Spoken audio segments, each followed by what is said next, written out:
जम्मू कश्मीर में आर्टिकल 370 खत्म होने के बाद पहली सरकार बनने की प्रक्रिया शुरू हो गई है। उमर अब्दुल्ला कश्मीर के मुख्यमंत्री होंगे। उमर ने lieutenant colonel governor Manoj Sinha से मिलकर सरकार बनाने का दावा पेश किया। उमर अब्दुल्ला ने कहा कि अब लेफ्टिनेंट गवर्नर से बात करके औपचारिकताएं पूरी करेंगे, इसके बाद ही शपथ ग्रहण की तारीख तय होगी। इस बीच कांग्रेस की तरफ से भी समर्थन की चिट्ठी उमर को सौंप दी गई है। अब उमर के पास 90 विधायकों वाली विधानसभा में नेशनल कॉन्फ्रेंस के 42, आम आदमी पार्टी का 1 और 4 निर्दलीय विधायकों के साथ कुल मिलाकर 53 विधायकों का समर्थन है। इस बीच फारूक अब्दुल्ला ने सरकार का एजेंडा क्लियर करते हुए साफ किया कि उनकी सरकार की प्राथमिकता जम्मू कश्मीर को पूर्ण राज्य का दर्जा दिलाना है। इसके लिए उमर अब्दुल्ला जल्द ही पीएम मोदी से मुलाकात भी करेंगे। अब उन सब के बीच ऐसी चर्चा चल रही है कि जम्मू कश्मीर का सीएम बनने जा रहे उमर अब्दुल्ला एनडीए में जाने का मौका तलाश रहे हैं।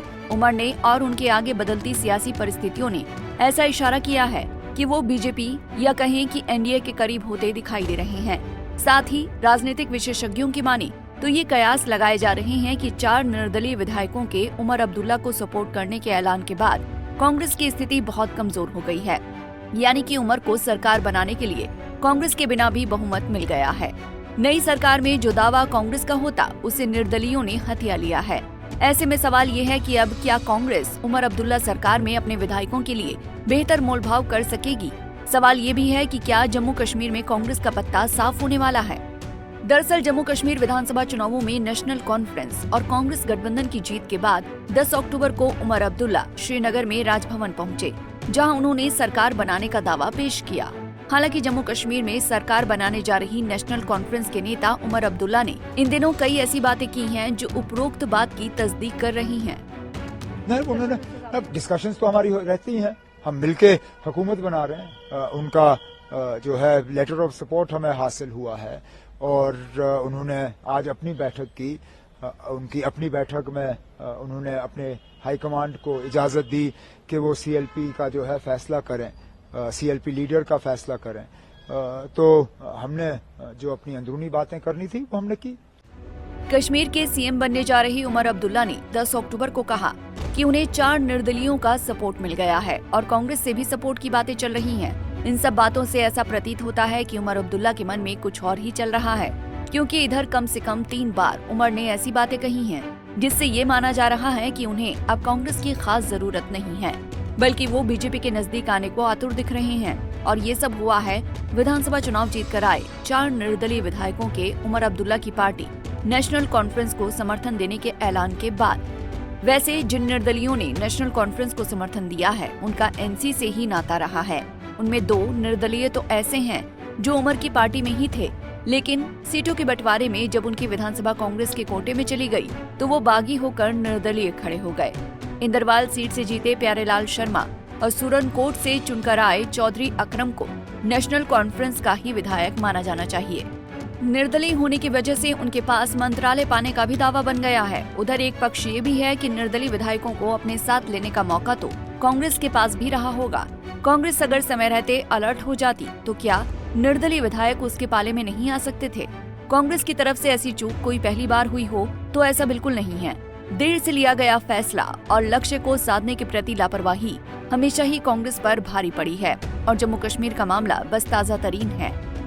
फिलहाल जम्मू कश्मीर के चुनाव में नेशनल कॉन्फ्रेंस ने अपनी ज्यादातर सीटें घाटी में ही जीती हैं, जबकि कांग्रेस तो जम्मू से एक भी सीट नहीं जीत पाई है। यानी लग रहा था कि सूबे का सत्ता पक्ष कश्मीर घाटी के विधायकों और मंत्रियों से पटा होगा, जबकि जम्मू में एक तरफा जीत कर आई बीजेपी विपक्ष में होगी। लेकिन जम्मू क्षेत्र के ही 4 निर्दलीय विधायकों ने नेशनल कॉन्फ्रेंस को समर्थन देकर आगे आने वाली सरकार में घाटी और जम्मू के बीच संतुलन स्थापित करने की उम्मीद जगा दी है। हालांकि नेशनल कॉन्फ्रेंस और कांग्रेस गठबंधन में तय यही हुआ था कि कांग्रेस जम्मू का मोर्चा संभालेगी और नेशनल कॉन्फ्रेंस घाटी की चुनावी चुनौती से निपटेगी।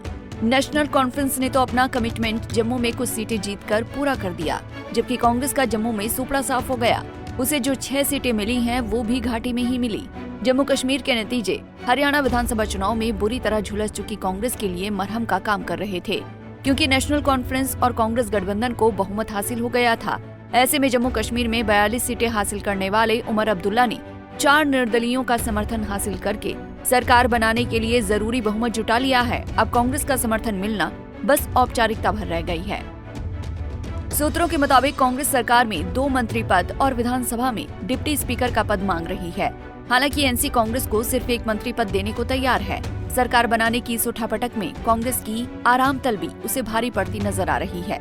जाहिर है कि सरकार में जो रुतबा कांग्रेस को मिलता, उस पर 4 निर्दलीयों ने पहले ही दावा कर दिया है। इस स्थिति में अब फर्क तभी आएगा जब उपराज्यपाल के 5 विधायकों के मनोनयन से बहुमत का आंकड़ा 48 हो जाएगा।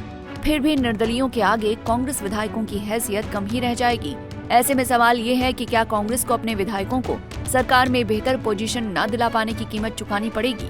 सवाल ये भी है कि क्या अपने दम पर अकेले बहुमत हासिल कर चुकी नेशनल कॉन्फ्रेंस जम्मू कश्मीर में बिना कांग्रेस की सरकार बनाएगी। Bureau report, Punjab Kesari TV. हमसे जुड़े रहने के लिए हमारे YouTube चैनल को सब्सक्राइब करें और नई वीडियो की नोटिफिकेशन के लिए बेल आइकॉन को दबाएं।